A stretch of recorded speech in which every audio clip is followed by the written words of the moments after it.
Hello, this lecture is part of the Airlines logistics course in Linkoping University. And as a prerequisite of this lecture, you probably should have looked at the fleet assignment because aircraft routing is based on the fleet assignment. In fact, we use the output of the fleet assignment as the input to aircraft routing. So the goal of the aircraft routing is to determine a route for each specific aircraft. Remember that in the fleet assignment, we had the scheduled flight that were given in the input, and we wanted to assign the aircraft type to every flight or every link in your schedule. And that was the goal of the fleet assignment. Now, when you know what kind of aircraft will fly each of your links, you still don't know exactly which aircraft will fly each link, because you may have more than one aircraft of a certain fleet type. So maybe you have, I don't know, 10 Boeing 737s, and you have lots and lots of links that are assigned to this fleet type. And now you have your concrete aircraft, and you have to decide how to combine the links that have to be served by this fleet type into the routes for the specific aircraft. And the reason why it is challenging is that you need to respect the maintenance constraints, and the maintenance constraints are usually specified by a manufacturer.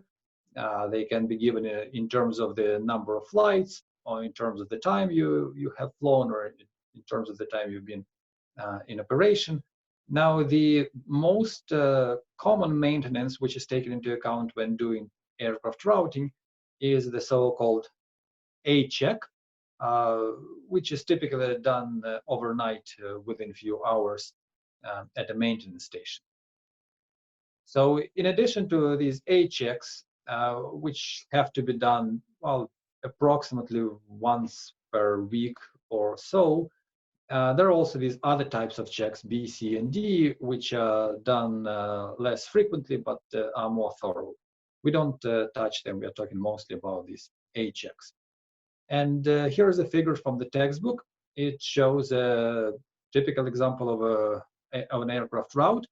Essentially, an aircraft route consists of the actual flights, these segments between origin and destination, and the gaps in between, which are the turnarounds, or which are the times when the aircraft remains overnight at a station. And yeah, so these routes, they usually span time interval of about 1 week, 5 to 7 days. So you may want to schedule a couple of maintenance breaks during each of the aircraft routes.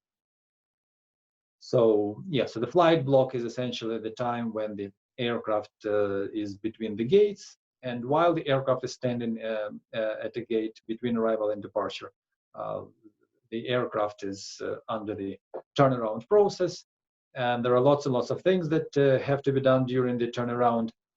Here is a link to a video of how the turnaround is done for the jumbo jet. You can see lots and lots of pictures of different activities which are going on during the turn. So here is a picture from Tobias. But again, the turn activities is something that we are not particularly interested in. On the contrary, we are interested in assigning the aircraft to the links in the schedule, to the links that have to be flown by certain fleet types.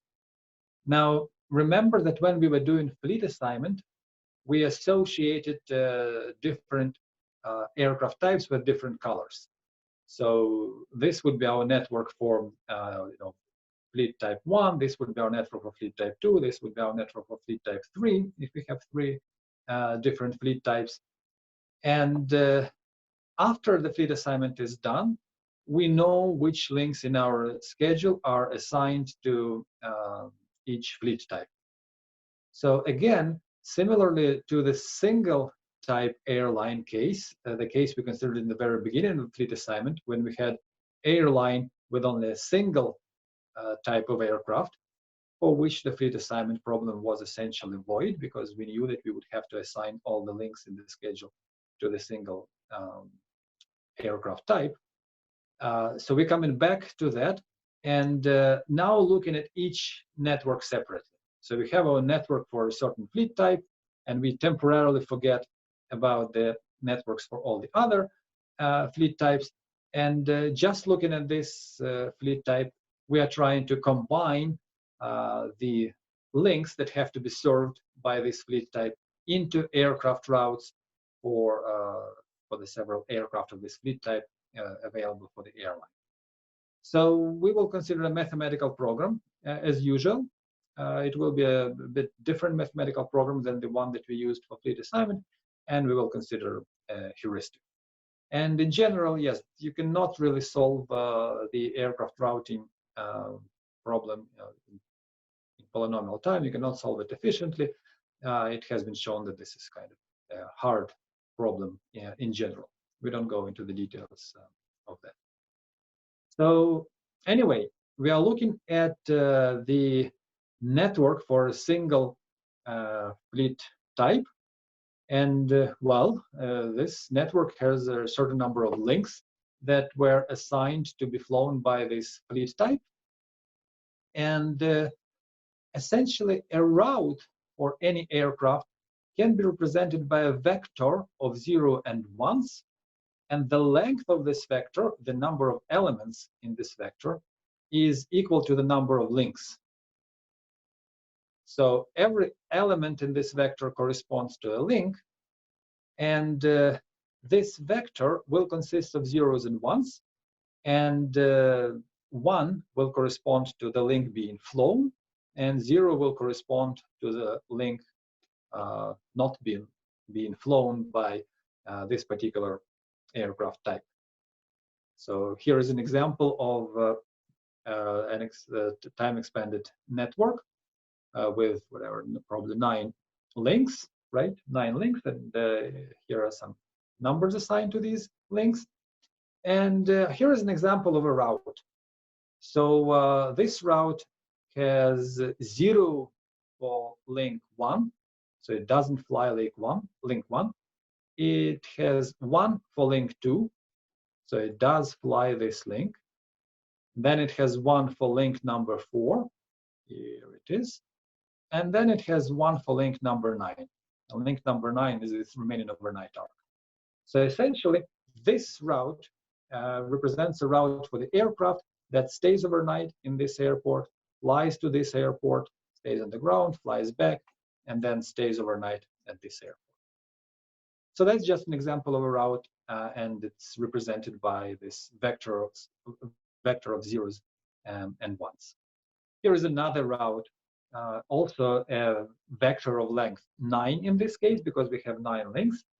And well, it has 1 in the 3rd position, meaning that you're flying link number 3.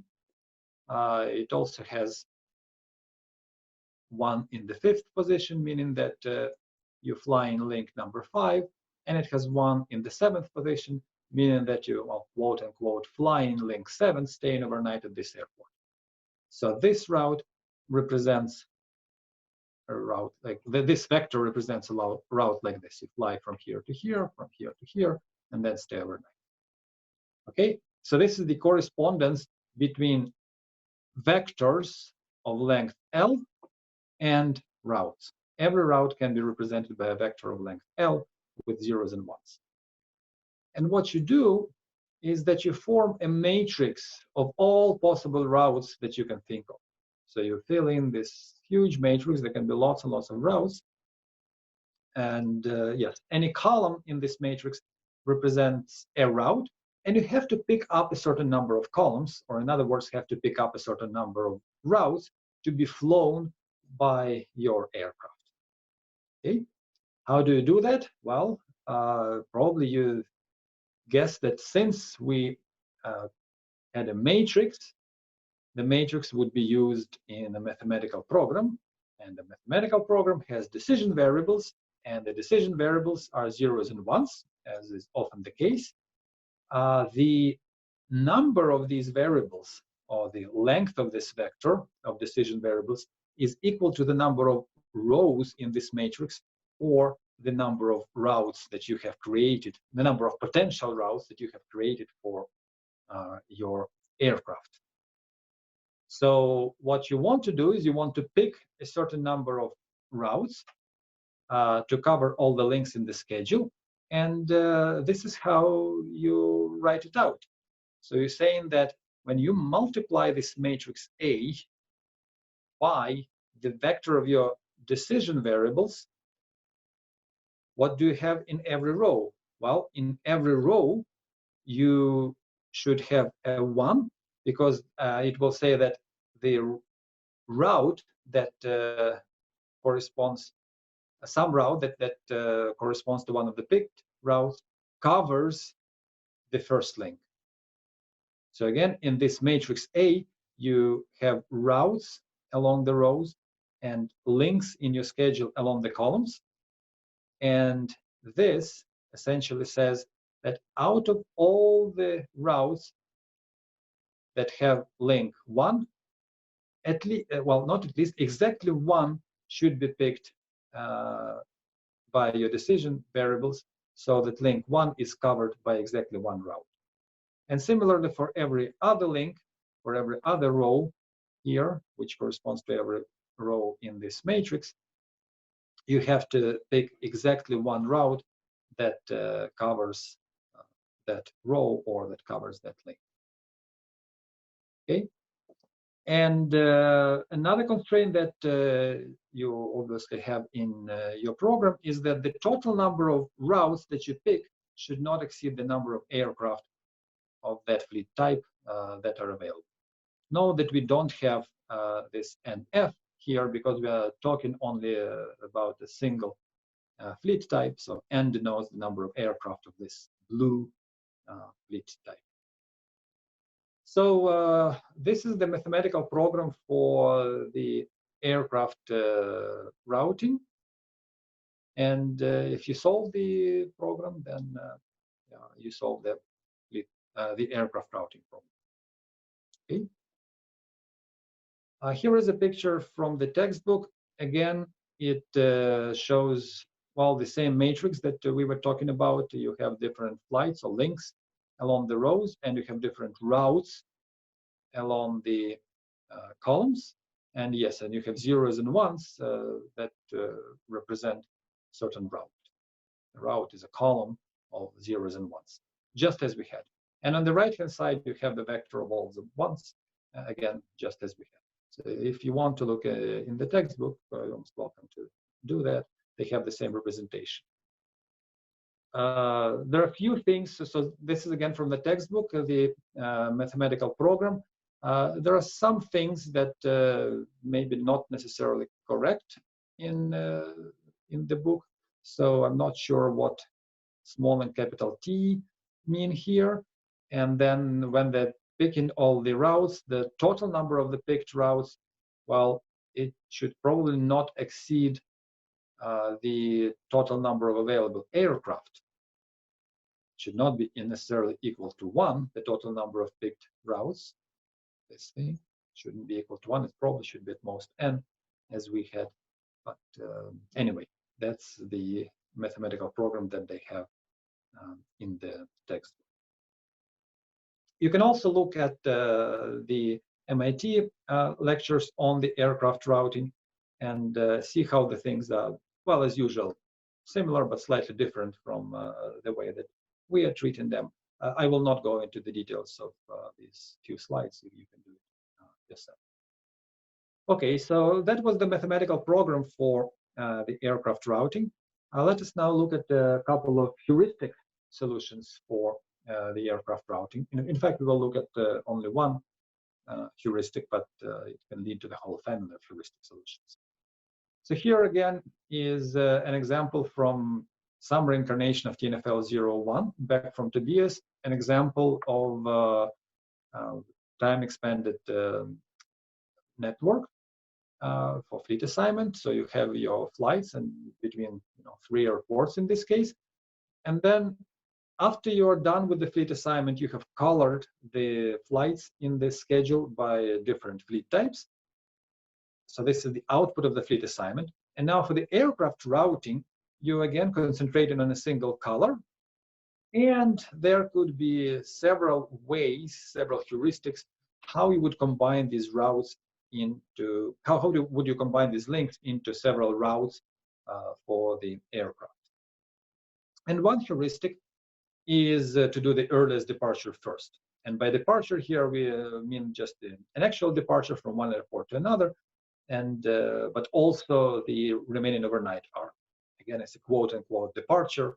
It's a kind of departing to your bed, sleep overnight, and wake up at the same place. So how would this heuristic work in this particular problem? Well, the first available departure is this one. So we take that flight, it comes from C to B, and then again you take the earliest departure. Well, here it is, from B to C. Hope you can follow my mouse. What's next? So we are now at this airport, and there are no more departures scheduled at the airport A.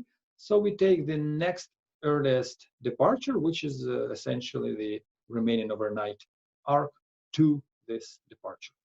So we depart and go back to C, again take the earliest, come to B, take the earliest, come to A, again take the earliest. Well, the very earliest is already taken, so we are taking this one, and come to B, and from B go to back to A, and again take the earliest departure, which is again a remaining overnight arc.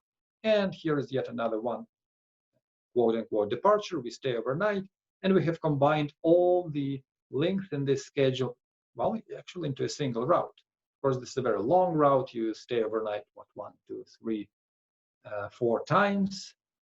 And yeah, you can have several aircraft serving these routes. That's fine. That's bona fide routing. If you only have to cover these links every so often, maybe every 4th day or every 5th day, once a week, once a weekday, then it's okay. You can use just a single plane to cover all these routes. One problem with such a long route is that if the aircraft is delayed at one of the links, then of course it will be delayed also at all the others flown during this day, but also potentially even on the ones that have to depart on the next day, if the next day departure is very early, and then the aircraft has to rest and maybe have the maintenance, and there are also issues with the crew and so on. So this earliest departure first is, well, a reasonably good strategy, but it also has some drawbacks. Another example of a heuristic is, again, you take in the earliest departure first, but you take the latest possible remaining overnight arc. So again, you would start as before from this departure because that's earliest available, and you take the earliest actual departure, which is this one. But now when you arrive at A, you would stay overnight for as long as possible. You would skip this departure, you would skip this departure, and take the latest available departure. So you take it, and again, from here, well, there is no more departures, and you stay at C for as long as possible, skipping this departure and going to this one. You fly into B, and at B, you take in the earliest available actual departure. Well, here it is. Now you have to remain overnight, and you will remain overnight for as long as possible, again, skipping this departure and going here.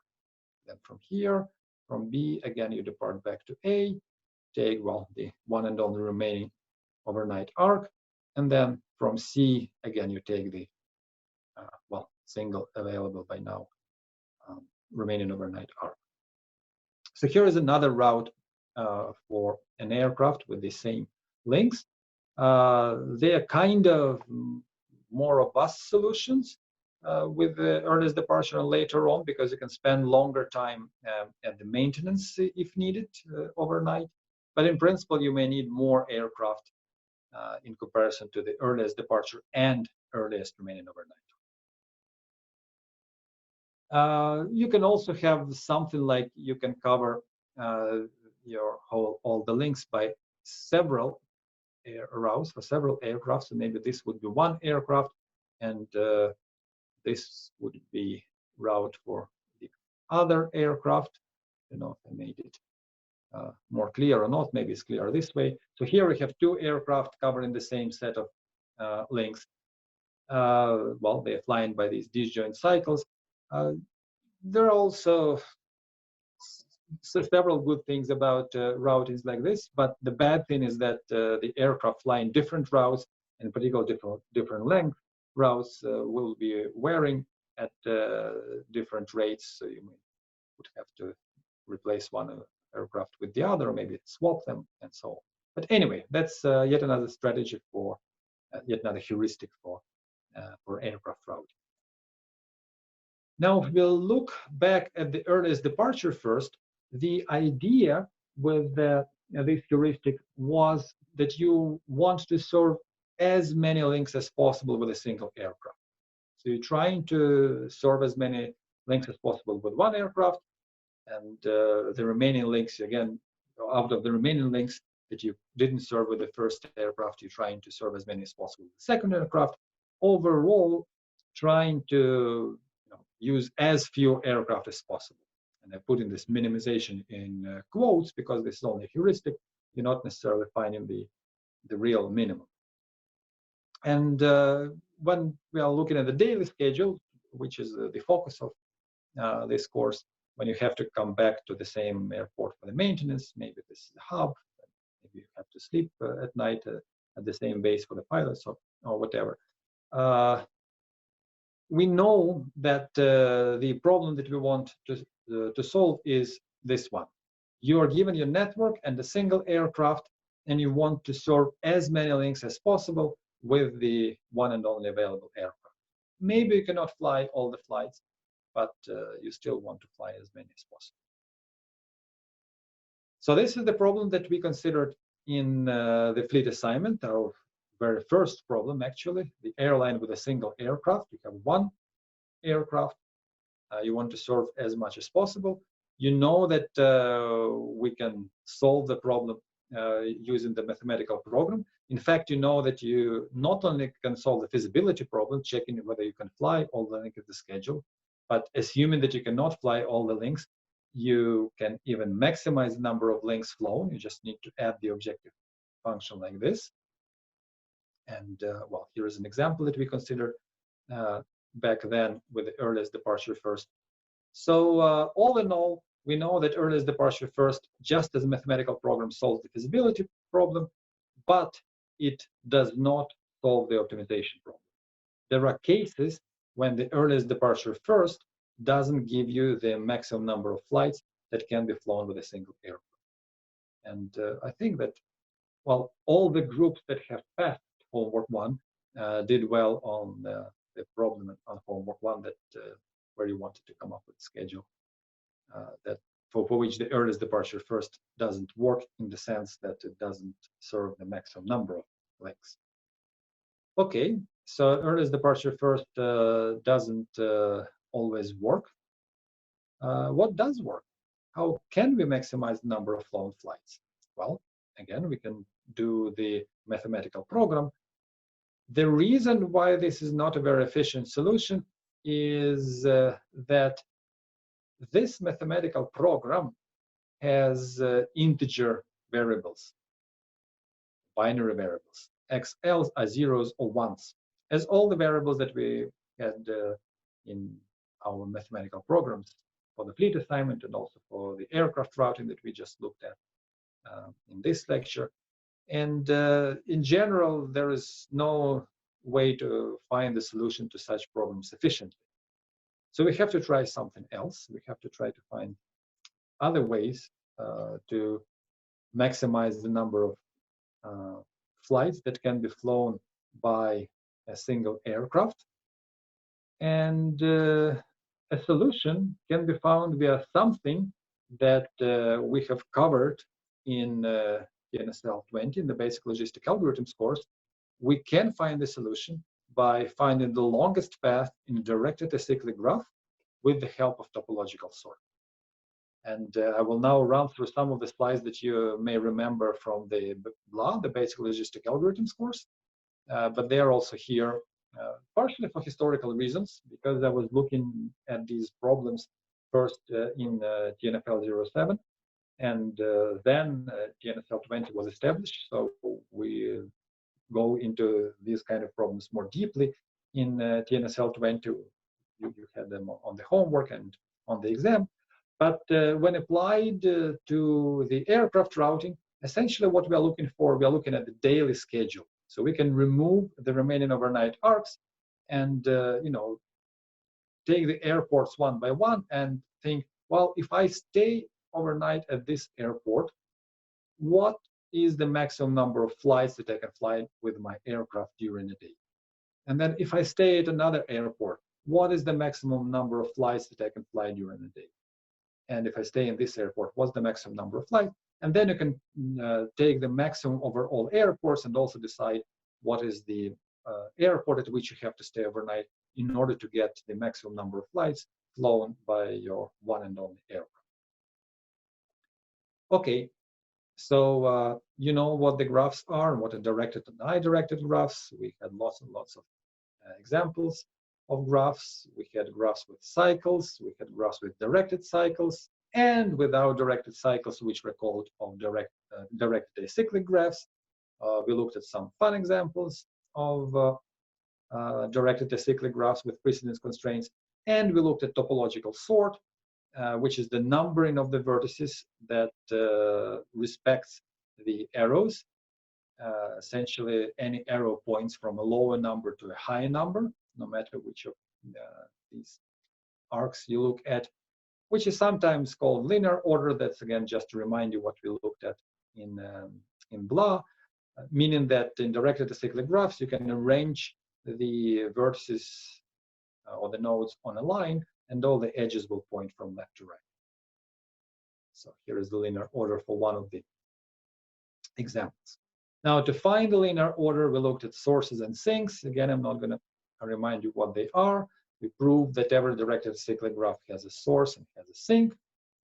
And we use the sources to do the topological sorting. Mark the sources with the smallest numbers, remove them, and then recursively did that again and again until we get a topological sort. So here is the algorithm, and again, here are the examples. And again, we looked also at some other ways of finding the topological sort. And again, going back to the aircraft routing problem, we have to find the longest path in this graph. Again, it's directed acyclic graph because there are no remaining overnight arcs, no cycles. So we want to find longest path in a direct acyclic graph from one of the sources, and we looked at the subpath optimality. The main property was that the longest path from a source to a certain vertex is the longest path from the source to the predecessor of the vertex on the path. And using that observation, we were able to come up with an algorithm that gives you the longest paths to all vertices in the graph. We would process the vertices in the topological order, so lay the vertices on the line, and then label them one by one according to the algorithm. So the longest path from the source to itself has length 0, and then we went through the vertices and nodes one by one, assigning the labels, eventually finding the longest paths to all the nodes. So this is the algorithm in a nutshell. Much more was in TNSL 20 to find the longest path in an arbitrary directed acyclic graph, and in particular in the timeline network or time expanded network for the airlines.